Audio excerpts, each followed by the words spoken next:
ಶ್ರೀ ಮಾತ್ರೆ ನಮಃ ರಾಜ್ಕಲಾ ಯೂಟ್ಯೂಬ್ ಚಾನಲ್ಗೆ ಸ್ವಾಗತ. ಎಲ್ರಿಗೂ ನಮಸ್ಕಾರ. ಈಗಾಗಲೇ ವಿಡಿಯೋ ಏನು ಅಂತ ನಿಮಗೆ ತಮ್ಲೈನ್ ನೋಡಿ ಅರ್ಥ ಆಗಿರುತ್ತೆ. ಅದೇ ಇವಾಗ ಎಲ್ಲ ಕಡೆ ನಮ್ಮ ಅಯೋಧ್ಯೆಯಿಂದ ಅಕ್ಷತೆ ಬಂತ ಅಂತ ಎಲ್ಲರೂ ಕೇಳ್ತಾ ಇರ್ತಾರೆ. ಅಕ್ಷತೆ ನಿಮಗೂ ಬಂದಿಲ್ಲ ಅಂದರೆ ಎಲ್ಲಿ ಸಿಗುತ್ತೆ ಅಂತ ಕೇಳಿ ತಂದಿಟ್ಕೊಳ್ಳಿ. ಈ ಅಕ್ಷತೆನ ಏನು ಮಾಡಬೇಕು, ಇದನ್ನು ಎಲ್ಲಿಡಬೇಕು ಅಂತ ತುಂಬ ಜನ ಕೇಳಿದ್ರಿ. ಈ ಅಕ್ಷತೆನ ನೀವು ನಿಮ್ಮ ದೇವ್ರ ಮನೇಲಿಡಿ. ನಿಮ್ಮ 22ನೇ ತಾರೀಕುವರೆಗೂ ನಿಮ್ಮ ದೇವ್ರ ಮನೆಯಲ್ಲೇ ಇಟ್ಟಿರಿ. ಅಲ್ಲಿವರೆಗೂ ಏನೂ ಮಾಡೋಕ್ಕೆ ಹೋಗಬೇಡಿ. 22ನೇ ತಾರೀಕು ಪೂಜೆ ಎಲ್ಲ ಆದಮೇಲೆ ಮನೆ ಮಂದಿ ಎಲ್ಲ ಸ್ವಲ್ಪ ತಲೆ ಮೇಲೆ ಹಾಕ್ಕೊಳ್ಳಿ.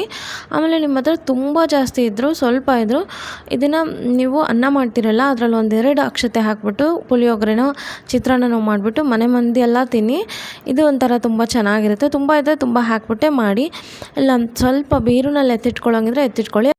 ಮತ್ತು ಈ ಅಕ್ಷತೆನ ಇನ್ನು ಏನೇನು ಮಾಡ್ಬೋದು ಅಂದರೆ, ಈ ಅಕ್ಷತೆನ ನೀವು ನಿಮ್ಮದೇನಾದರೂ ಹೊಸ ಮನೆ ಕಟ್ಟಿಸ್ತಾ ಇದ್ದರೆ, ಇನ್ನೂ ಭೂಮಿ ಪೂಜೆ ಮಾಡಿಲ್ಲ ಅಂದರೆ ಎತ್ತಿಟ್ಕೊಂಡ್ಬಿಟ್ಟು ನೀವು ಭೂಮಿ ಪೂಜೆ ಮಾಡಬೇಕಾದ್ರೆ ಬುನಾದಿ ಒಳಗಡೆ ಹಾಕಿಬಿಟ್ಟು ಮಾಡಿ.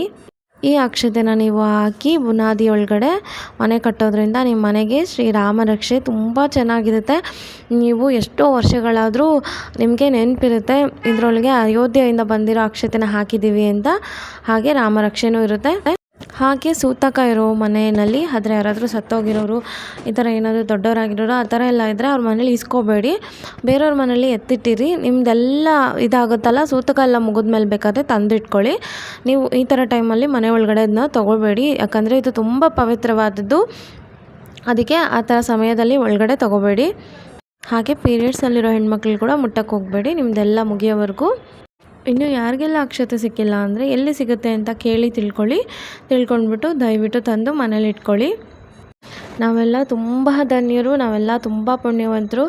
ರಾಮ ಮಂದಿರ ನಿರ್ಮಾಣದ ಉದ್ಘಾಟನೆ ನೋಡ್ತೀವಿ, ಲೈವಲ್ಲಿ ಕೂಡ ಇರುತ್ತೆ, ನೋಡಿ ನೀವು. ಹಾಗೆ 5 ದೀಪ ಹಚ್ಚಬೇಕು ಅಂತ ಹೇಳಿದಾರಲ್ಲ, ಅದ್ರ ಬಗ್ಗೆನೂ ನಾನು ವಿಡಿಯೋ ಮಾಡ್ತೀನಿ. ಹಾಗೆ 22ನೇ ತಾರೀಕು ಸ್ವಲ್ಪ ಸ್ವೀಟ್ ಮಾಡ್ಕೊಂಡು ಎಲ್ಲರೂ ಮನೇಲಿ ತಿನ್ನಿ, ನೈವೇದ್ಯಕ್ಕೆ ಇಟ್ಬಿಟ್ಟು.